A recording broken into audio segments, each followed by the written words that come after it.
कलियुगे श्री स्वामी समर्थ अवतारधारक पाहिमा ब्रह्मानन्दं परम सुखदं केवलं ज्ञानमूर्ति द्वन्द्वातीतं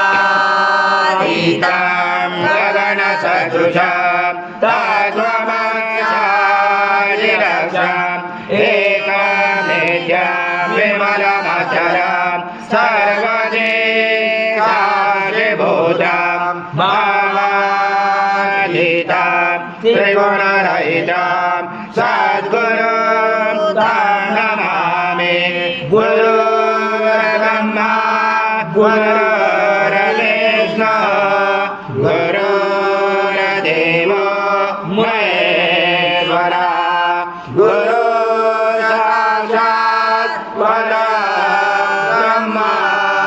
तस्मै श्री गुरवे नमः।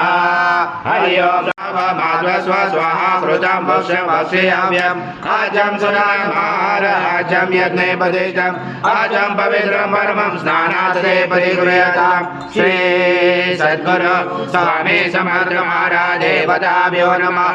घृतस्नानं समर्पयामि। घृतस्नानान्तरेण शुद्धोदकस्नानं समर्पयामि। सकल पूजादे सर्व उपचारार्थे गन्धपुष्पं समर्पयामि। शेष उपचारार्थे प्रार्थनापूर्वक नमस्कारं करोमि।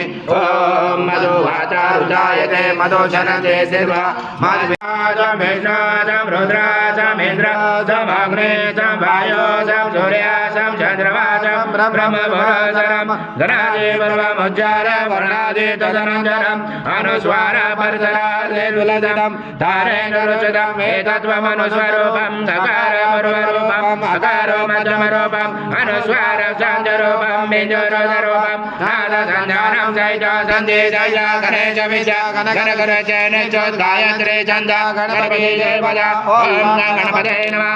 एकदन्ताय विद्महे वक्रतुण्डाय धीमहि तन्नो दन्ती प्रचोदयात्।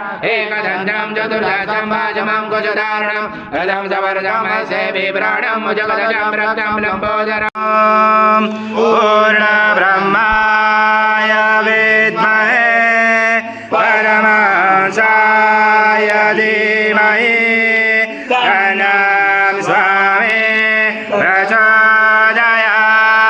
श्री सद्गुरु स्वामी समर्थ महाराज देवताभ्यो नमः।